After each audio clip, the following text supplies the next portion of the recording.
হজরত ফাতিমা রাদিয়াল্লাহু ছিলেন রাসূলুল্লাহ সাল্লাল্লাহু আলাইহি ওয়াসাল্লামের ছোট কন্যা এবং ইসলামের ইতিহাসে অন্যতম শ্রেষ্ঠ নারী। তার জীবন ছিল ঈমান, ধৈর্য, ত্যাগ এবং ভালোবাসার এক অনন্য দৃষ্টান্ত। সংক্ষেপে তার জীবনের গুরুত্বপূর্ণ দিকগুলো তুলে ধরা হল। জন্ম ও শৈশব। হজরত ফাতিমা রাদিয়াল্লাহু জন্মগ্রহণ করেন মক্কায় কুরাইশ বংশে। তিনি ছিলেন হজরত মুহাম্মদ সাল্লাল্লাহু আলাইহি ওয়াসাল্লাম এবং হজরত খাদিজা রাদিয়াল্লাহু এর সর্বকনিষ্ঠ কন্যা। শৈশবে তিনি বাবার দাওয়াত, কষ্ট ও মুশরিকদের নির্যাতন দেখেছেন। রাসূলুল্লাহ সাল্লাল্লাহু আলাইহি ওয়াসাল্লামের প্রতি ভালোবাসা। ফাতিমা রাদিয়াল্লাহু ছিলেন বাবার প্রতি অগাধ ভালোবাসার প্রতীক।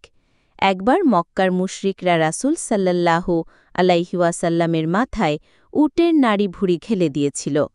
ছোট্ট ফাতিমা দৌড়ে এসে সেগুলো সরিয়ে দিয়েছিলেন এবং বাবার জন্য কেঁদেছিলেন। বিবাহ ও পরিবার। হজরত ফাতিমা রাদিয়াল্লাহুর বিয়ে হয়েছিল হজরত আলী রাদিয়াল্লাহুর সঙ্গে।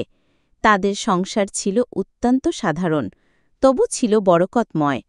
তাদের সন্তানদের মধ্যে ছিলেন হাসান রাদিয়াল্লাহু এবং হুসাইন রাদিয়াল্লাহু, যারা ইসলামের ইতিহাসে বিশেষ মর্যাদার অধিকারী। ত্যাগ ও ধৈর্য। জীবনে তিনি অনেক কষ্ট সহ্য করেছেন। দারিদ্র্য, ক্ষুধা, গৃহস্থালির পরিশ্রম সবকিছুই ধৈর্যের সাথে মেনে নিয়েছেন। তবু তার মুখে অভিযোগের শব্দ শোনা যায়নি।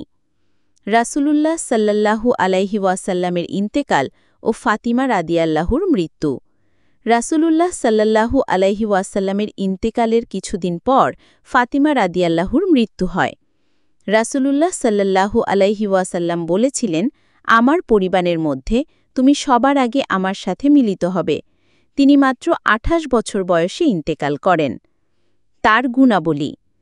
তিনি ছিলেন তাকওয়া, হায়া, ধৈর্য ও দানের দিক দিয়ে সবার জন্য আদর্শ। আল্লাহর রসূল তাকে বলেছেন, আমার কন্যা ফাতিমা জান্নাতি নারীদের সর্দার।